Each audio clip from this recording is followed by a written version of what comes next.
Howdy. Howdy. I hope you have been enjoying your week and your studies and relieving from stress. Today we'll be talking about healthcare entrepreneurship and innovation. Our objective today is to define entrepreneurship and innovation and describe the role of entrepreneurship in the economy, and differentiate between the advantages and the disadvantages of entrepreneurship. Then we get to know who is an entrepreneur, and also outline the characteristics of successful entrepreneurs, then define what is an idea and how to build a team for your organization. Yeah. What is entrepreneurship? Entrepreneurship is the process of creating, organizing, and running a new business while taking the risk and enjoying the rewards. There are key words there that you have to take note. Creating, organizing, and running a new business. You take the risk and enjoy the rewards. Entrepreneurship can take different forms. It could be a small business, scalable startup, social enterprise, or intrapreneurship within large organizations. Entrepreneurs are often seen as innovators who bring new ideas, products, or services to the market. So, what then is innovation? Innovation refers to doing something new as an idea, product, service, market, or technology in a new or established organization. Innovation is not limited to new ventures, but is recognized as something which older and or larger organizations may undertake as well, according to Gardner. What are the advantages of being an entrepreneur? It gives you personal freedom. You own the business, so you have freedom. You don't go to office 9 to 5 every day. You have freedom to go to work anytime you want and close anytime you want. You also drive personal satisfaction because you are solving a real life problem and you are happy doing it because it's your own business. There is increased income. If you are successful as an entrepreneur, you have great income. We know that most world billionaires today are entrepreneurs. I know how many of you here wants to be a millionaire or a billionaire? You have sufficient income to be able to solve problems. Okay, yeah. One day. Okay, that is great. So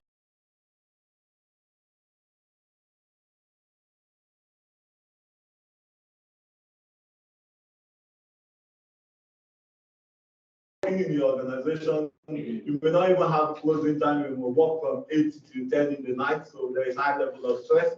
And there's also a possibility of failure. So the business that you start may succeed, it may not succeed. If you succeed, you enjoy the reward. If it fails, you get the loss. So that's the life of an entrepreneur. So there is a potential loss of income. If your business fails, that means your income is gone. So we work long hours and irregular hours. I remember when I was an entrepreneur, I work almost 18 hours in a day. So that is how you have to be prepared as an entrepreneur. So the need to handle multiple tasks. You do a lot of things. You are handling HR, you are handling calls, customer services, and you must be self-disciplined. What is the role of entrepreneurship in an economy? It drives economic growth and creates new jobs. You see that jobs that are all over today are mostly created by entrepreneurs. Encourages innovation by bringing new ideas, products, and services into the market. It contributes to social change by developing products or services that reduce people's dependence on outdated technology. Addresses social and economic problems by creating solutions that meet the needs of the society. Who then is an entrepreneur? Now we know what entrepreneurship is about. Who is an entrepreneur? An entrepreneur is someone who organizes, manages, and assumes the risk of a business enterprise including taking a profit when successful and a loss if business fails. So you must take note of that. If you succeed, you will enjoy the reward. If it fails, you will bear the loss. That is an entrepreneur. So to be an entrepreneur, there is an aspect of entrepreneurship we call social entrepreneurship. These are people who start business so that they can create innovative solutions to the society most vexing problem. They see themselves as change agents for the society. Social entrepreneurs use their skills not only to create profitable ventures, but also to achieve social and environmental goals for the common good of man. So the objective of these social entrepreneurs, their objective, they focus on people, planet, and profit. So even though you are out for profit as an organization, your concern is how will people be safe and how will the planet also be safe. Those category of people are they call social entrepreneurs. There are certain competencies that make an entrepreneur to be successful. Do you think of anyone? Yeah. What are the competencies that you think that can make them successful as an entrepreneur? Good at communication. Okay. Okay. Let's look at this. This is what we call the wheel of entrepreneurship. See, there are certain competencies as an entrepreneur. You must have visionary. You must have vision. You must be creative. You have to learn how to spot opportunities, and you must be self-aware of yourself, whether you are capable of running a business or not. And you must have motivation, persistency. You must know how to mobilize resources. You must know how to manage money and mobilizing others. Then planning and management should be certain competencies that you need to have.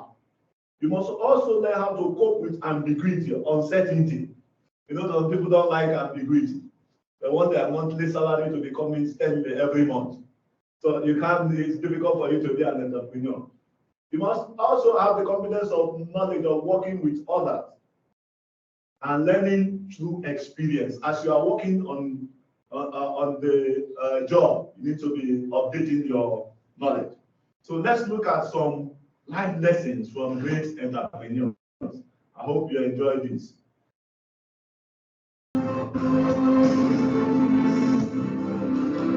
In life, the number one thing that people screw up on is this. They buy stuff they don't need. It's that simple. Go look at your closet sometime. 80% of the crap at the bottom of your closet are clothes you don't wear anymore, and you get paid for them because you thought you needed them, you wanted them. Imagine if you turn all that stuff back to cash, or better still, you never bought it. That cash should be in the bank right now, making interest for you, or an investment that pays interest or a dividend. But no, it's sitting at the bottom of your closet. Get money. That's what that is. That's a huge problem. So think about this.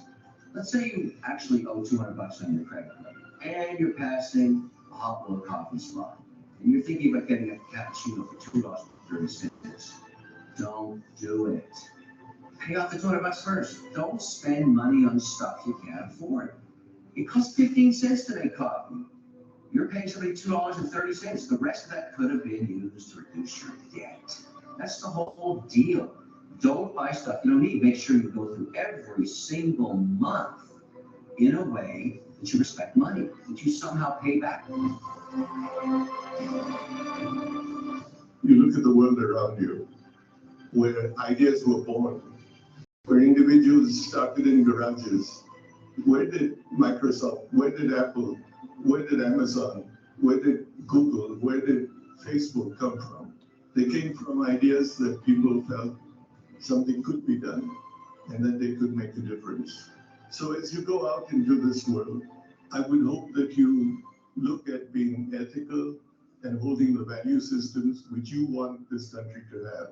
If you think you cannot make a difference, I'd say you very well can make a difference if you so desire. If you speak or sit next to a Nobel laureate, he never tells you that he won a Nobel Prize. Other people tell you. So let humility be your best defense. And I would say that you always need to take a view that, and you shouldn't merely consider yourself successful based on the prosperity you gain for yourself, but you should go home at night feeling satisfied if you have made a difference. That difference is something each one of us can make. We'll have failures and we'll have frustrations, but it's a continued commitment that we have to the world around us. Working the real world, I would say, it is important to be well-rounded. It's important to, try different things, and, take some risks. And, and you want to aim high enough that you fail, a few times. I think that's the natural part of the process. If you work on really difficult things, you're better off because you have no competition. Others aren't working on that difficult a problem. And even if you fail, you end up doing something great in the process. My advice to the young people, any mistake is a wonderful revenue for you. So I tell myself and told my young people, before 20 years old, be a good student. Go into entrepreneur just to learn some experience. Before 30 years old, follow somebody. Go to a small company. Not only in a big company, it is good to learn processing. You are a part of a big machine. But when you go to a small company, you learn the passion, you learn the dreams. You learn how to do a lot of things at one time. So before 30 years old, it's not which company you go, it's which boss you follow. It's very important. A good boss teaches you differently. From 30 to 40 years old, you have to think very clearly when you're working for yourself, if you really want to be an entrepreneur. When you're 40 to 50 years old, you have to do all the things that you are good at. Don't try to jump into the new area. It's too late. You may be successful, but the rate of dying is too big. So 40 to 50, think about how you can focus on things that you are good at. But when you are 50 to 60 years old, work for the young people, because young people can do better than you. So rely on them, invest on them, making sure they're good. I told a lot of people, it doesn't matter how many times you fail. If you get it right, you're an overnight success. All you gotta do is get it right one time. I mean, the thing about being an entrepreneur is that it's just all to you. A lot of people like to make excuses. I don't have connections, I don't have money, I don't have this, but if you find something that you like to do or love to do, be great at it and see if you can turn it into a business. In worst case, you're going to have fun doing what it is you love to do. In best case, you can turn it into a business. I'm just not big on excuses. I just think if you really, everybody has an opportunity to go for it. They just got to do it. I sold powdered milk and that was a disaster. I had my senior year project in Indiana was opening up a bar that got closed because of a wet t-shirt contest with a 16-year-old. That was a disaster. That was good because it kept me out of the bar business.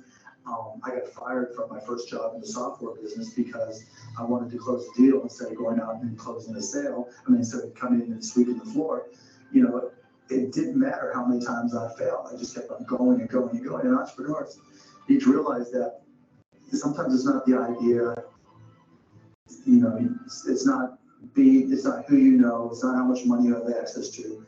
It's really finding something that you really love to do. I had no idea I loved computers and technology, none. I took one class in Indiana in computers and I cheated to get through it. It was Fortran then. Then I bought a little PC, a 9948 from Texas Instruments for $99. Started teaching myself to program and found, 4 hours later, 5 hours later, I would look up and I'd been working this entire time and I loved it. And so that was the difference. When I failed a lot of times and I didn't know where I'd find my success. And then all of a sudden I started playing with PCs and technology and it just clicked. So, can someone just tell us one lesson that you learned from this video? Don't agree to be failed at first.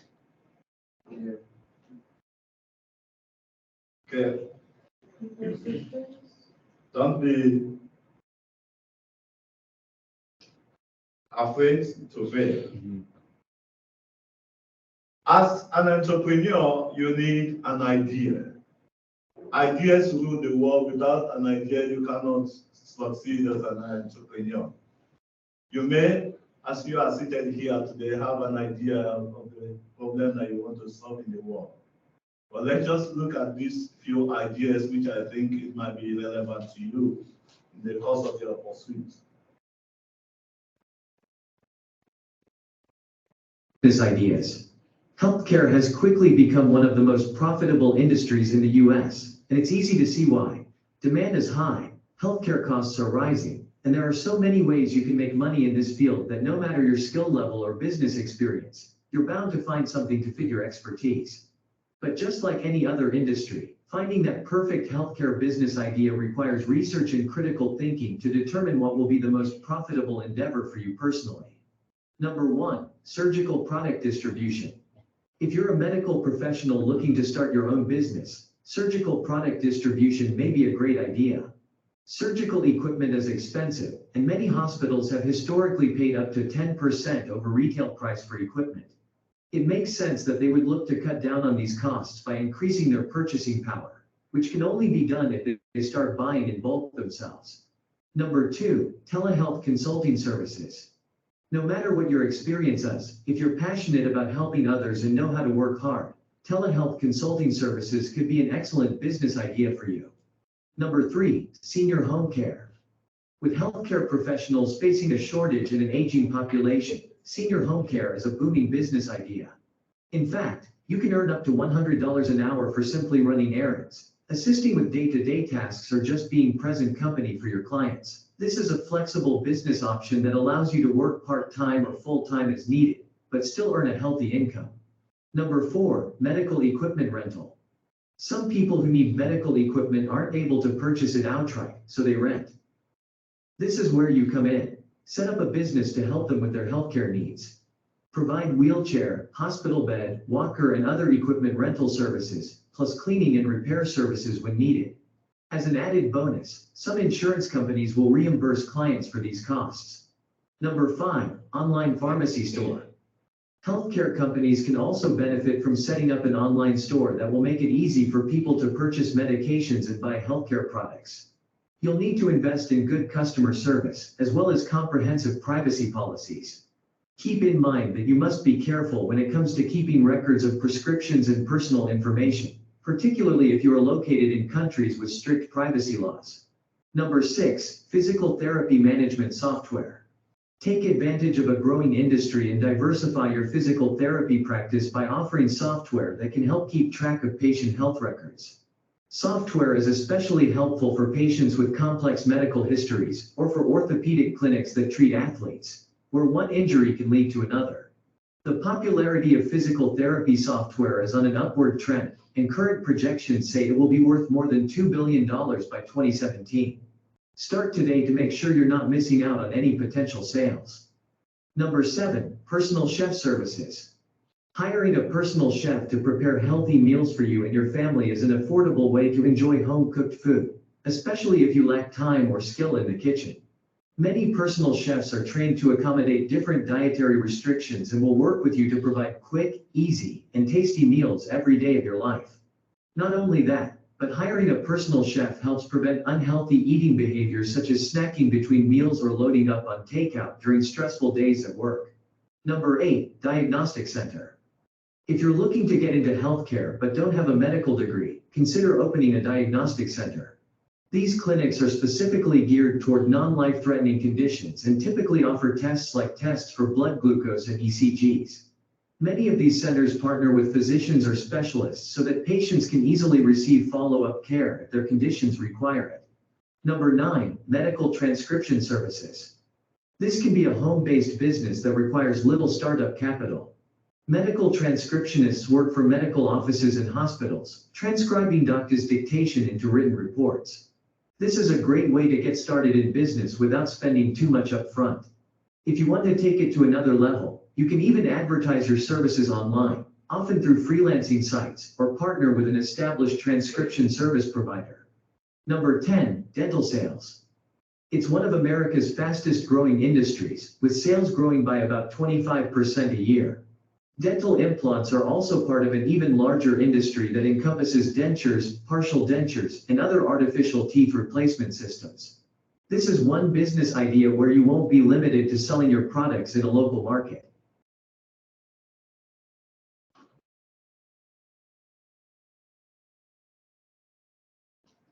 So after you have the idea, the next you just build your team, ensure that you keep your team very small. You set goals for them. You have to remain flexible, open to the opinions of your team members. Then when you are recruiting, make sure you interview someone that you can trust in the course of your business. So for you to manage the team effectively, you must know how to communicate, give feedback, trust people, and have ability to delegate. So in conclusion, starting and operating a successful business requires a thorough understanding of the end. Please, I would like you to use just few seconds to just write the reflection, what you learned from this course today, and put your business idea there, and let's see the impact that you can make.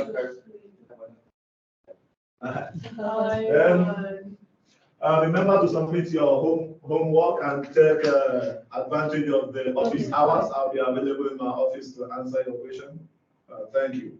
Enjoy your week. Thank you. Thank you.